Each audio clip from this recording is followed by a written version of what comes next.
پیارے بچوں، کیسے ہیں آپ سب؟ آج میں آپ کو ایک بہت ہی پیاری اور خاص کہانی سنانے والی ہوں۔ یہ کہانی اس دن کی ہے جب علی نے موبائل چھوڑ دیا۔ کیا ہوا تھا اس دن؟ چلیے جانتے ہیں۔ ایک 8 سال کا ذہین مگر شرارتی بچہ تھا۔ اس کا نام علی تھا۔ اسے موبائل فون بہت پسند تھا۔ جیسے ہی اسے موقع ملتا وہ فوراً گیم کھیلنے بیٹھ جاتا۔ کبھی کبھار ریس، کبھی شوٹنگ گیم، کبھی کارٹون ویڈیوز۔ موبائل اس کا سب سے اچھا دوست بن چکا تھا۔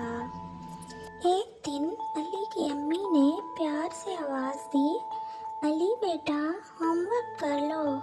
لیکن علی نے جواب دیا، بس امی 5 منٹ۔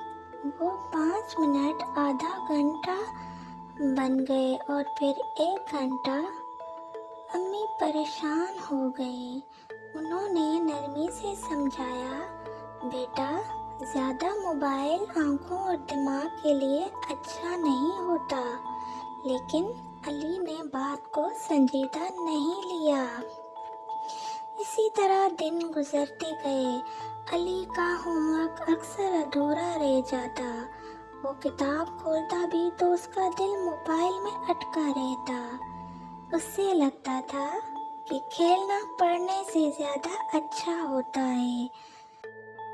اگلے دن اسکول میں ٹیچر نے سوال پوچھا، علی سے جواب نہ بن سکا۔ ٹیچر نے کہا، علی تم نے تیاری کیوں نہیں کی؟ علی شرمندہ ہو گیا۔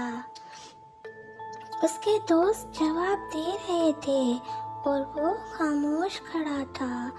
اس کا دل بھر آیا کیونکہ اس نے پڑھائی نہیں کی تھی۔ اس دن علی گھر آ کر خاموش بیٹھ گیا۔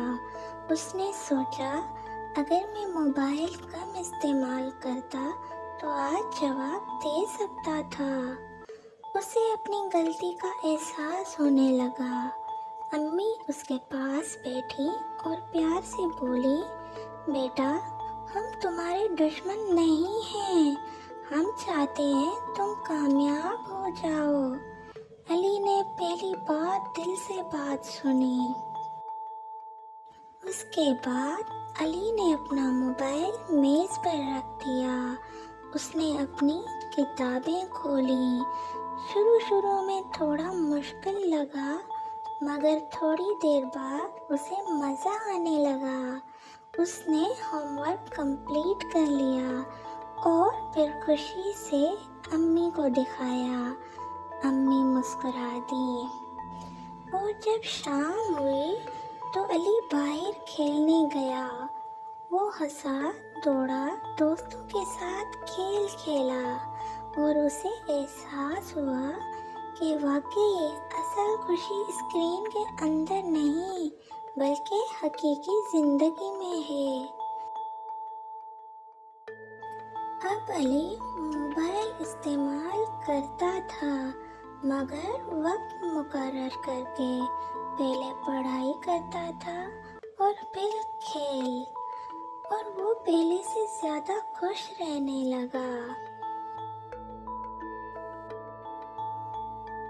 پیارے بچوں، آپ کو یہ کہانی کیسی لگی؟ اگر آپ کو اسی طرح کی اور بھی کہانی دیکھنی ہے تو ہمارے چینل کو سبسکرائب اور ویڈیو کو لائک کرنا مت بھولیں۔